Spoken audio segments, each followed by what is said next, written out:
छत्रपती संभाजीनगर शहरातील पुंडलिकनगर परिसरातील गजानन नगर येथे आज पहाटे घडलेल्या भीषण आगीच्या दुर्घटनेनं संपूर्ण शहर हादरलंय। शॉर्ट सर्किटमुळे लागलेल्या आगीनं काही क्षणातच रौद्र रूप धारण केलं आणि त्यानंतर झालेल्या सिलेंडर स्फोटात एका महिलेचा दुर्दैवी मृत्यू झालाय। या घटनेनंतर महावितरणच्या हलगर्जीपणाचा आरोप नागरिकांनी केला असून महावितरणने मात्र हे आरोप फेटाळलेत। पाहूया आमचे प्रतिनिधी सुमित दंडुके यांचा हा स्पेशल रिपोर्ट। छत्रपती संभाजीनगरच्या पुंडलिकनगर परिसरातील गजानन नगर येथे शनिवारी पहाटे 4 वाजेच्या सुमारास मोरे कुटुंबियांच्या घरात शॉर्ट सर्किट झाल्याने आग लागली। सुरुवातीला छोट्या स्वरूपाची असलेली आग काही वेळातच संपूर्ण घरात पसरली। दरम्यान घरातील गॅस सिलेंडरचा स्फोट झाल्याने परिसरात एकच खळबळ उडाली। आग लागल्यानंतर घरातील इतर सदस्यांनी तात्काळ बाहेर पडून जीव वाचवला, मात्र घराच्या वरच्या मजल्यावर असलेल्या सुनंदा मोरे आगीत अडकल्या। स्थानिक नागरिकांनी लोकप्रतिनिधींनी त्यांना बाहेर काढण्यासाठी प्रयत्न केले, मात्र घरासमोरून जाणारी हाय टेन्शन वीज वाहिनी आणि वीज पुरवठा सुरू असल्यामुळे बचाव कार्यात अडथळे निर्माण झाल्याचा आरोप नागरिकांनी केलाय।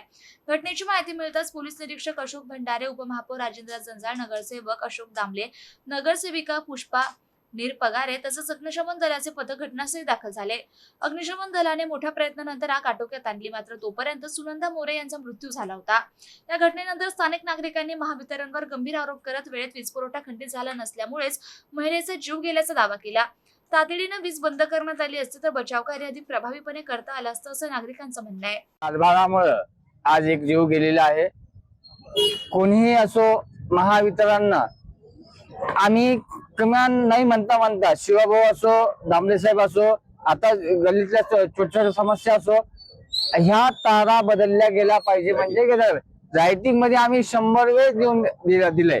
दामले साहेबांना वारंवार त्याच्यामध्ये सहभाग घेतला, पण आज एक जीव गेला याचा जिम्मेदार खरंच ती मॅडम आहे। ती मॅडम म्हणती की आम्हाला जोपर्यंत हे माझ्या गल्लीतला खंबा असो, आमच्या इथले कार्यकर्ते असो, सगळ्यांना 100% त्या मॅडमला ही पहिले जो माणूस होता तो माणूस तुरंत बोलून घेऊन यायचा। ही मॅडम किमान मी सांगतो एक म्हणजे एक सामान्य नागरिक आहे, मी पंपावर कामाला आहे। ह्या मॅडमना आम्हाला वारंवार त्रास दिलेला आहे। आज हा प्रकार झाला, या प्रकारामुळे त्या मॅडमवर गुन्हा दाखल व्हावा। माझ्या घरातले स्वतः मीटर बदलायचं वेळेस आम्ही त्यांना बोललो होतो, पण ती मॅडम म्हणे भाऊ तुमचं मीटर हे 50 वेळ चौकशी करून पब्लिक सांगते, 50 वेळ चौकशी करून ती मॅडम मीटर बदलायला तयार नाहीये। आज ही दुर्घटना झाली। ह्या दुर्घटनेमध्ये माझी काकू आहे, मी तिच्या अंगावर खेळलोय, माझी काकू गेली। आता जिम्मेदार खरंच कोण आहे मला ते सांगा तुम्ही फक्त। मला त्या मॅडमवर गुन्हा झाला पाहिजे, म्हणजे झालाच पाहिजे। सामान्य नागरिक असून सुद्धा मी ऍप्लिकेशन करतो आणि हा जर गुन्हा दाखल नाही झाला तर मी दामले साहेबांसोबत खरंच उपोषणाला बसणार, म्हणजे बसणार, याची गॅरंटी। मात्र दुसरीकडे महावितरणने हे सर्व आरोप फेटाळून लावलेत।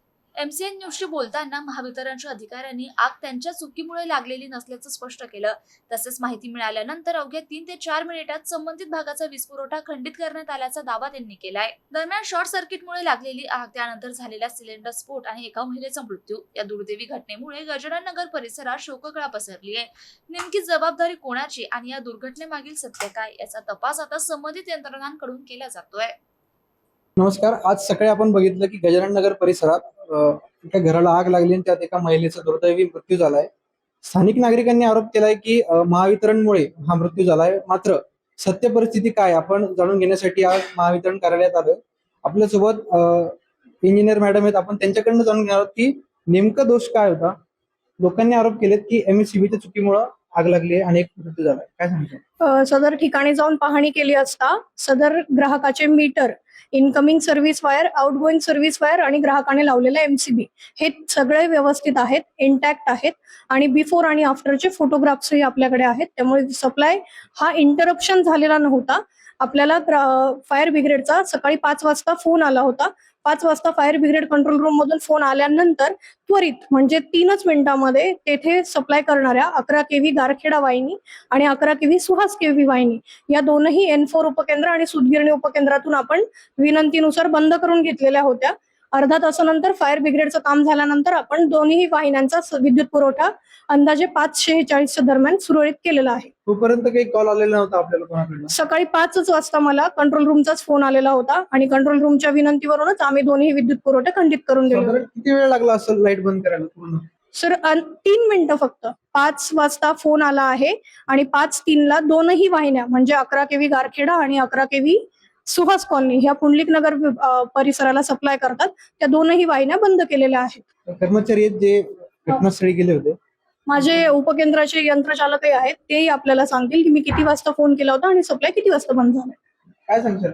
मॅडमचा 5 वाजून 3 मिनिटांनी फोन आला. सुहास कॉलनी फिटर बंद करण्यात यावं. आम्ही लगेच 5:03ला बंद केलं. फोन आल्याला तुम्ही बंद केलं. सगळ्यात पहिले घटनास्थळी गेलेले कर्मचारी पण आहेत.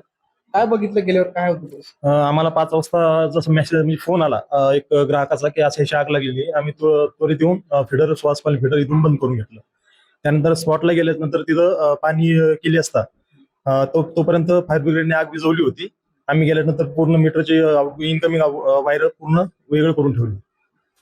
तुम्ही पण गेला होता. हो. नागरिकांचे आरोप आहेत.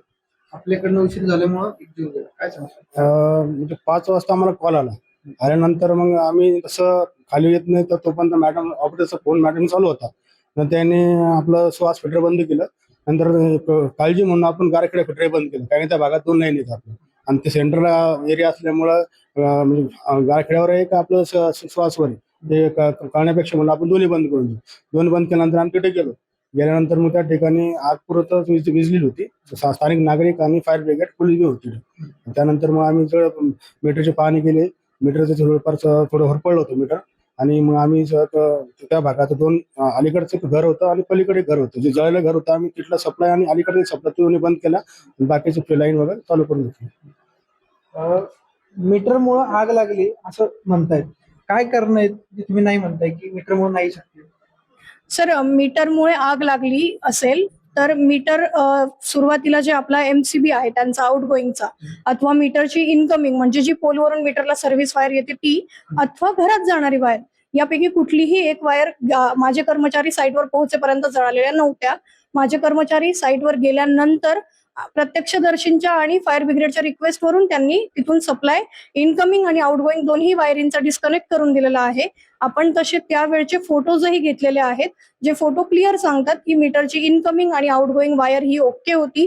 दोनही ग्राहकांना स्मार्ट मीटर बसवलेले आहेत आणि स्मार्ट मीटर हे इंटॅक्टच आहेत. फक्त ग्राहकाला बसवलेलं एक दुसरं मीटर हे होरपळलेलं आहे आगीमध्ये. मीटरमुळं आग लागली नाही. मीटरमुळे आग लागलेली नाहीये, कारण फिडरवर किंवा अथवा डीटीसीवर कुठल्याही प्रकारची ट्रिपिंग आलेली नाही आणि त्या भागाला काथार डीटीसी म्हणून 4675-344 डीटीसी कोड आहे. या डीटीसीचा विद्युत पुरवठा केला जातो या डीटीसी द्वारे. तर त्या डीटीसीचे सर्व फ्युजेस म्हणजे बॉक्स मधलं सगळं इंटॅक्ट आहे. कुठेही स्पार्किंग अथवा काहीही झालेलं नाही. तर हे होते महावितरणचे कर्मचारी इंजिनियर. घटना झाली ती दुर्दैवीच आहे, मात्र नागरिकांकडनं आरोप एमएससीबीवर केला जातो आणि एमएससीबी कडनं सांगण्यात येते की ही आग जी आहे ती यांच्या चुकीमुळे लागलेली नाहीये. सत्य घटना काय, नेमकं कारण काय हे मात्र पंचनाम्यानंतरच सविस्तर समोर येईल. न्यूजसाठी मी सुमित दंडुके, छत्रपती संभाजीनगर.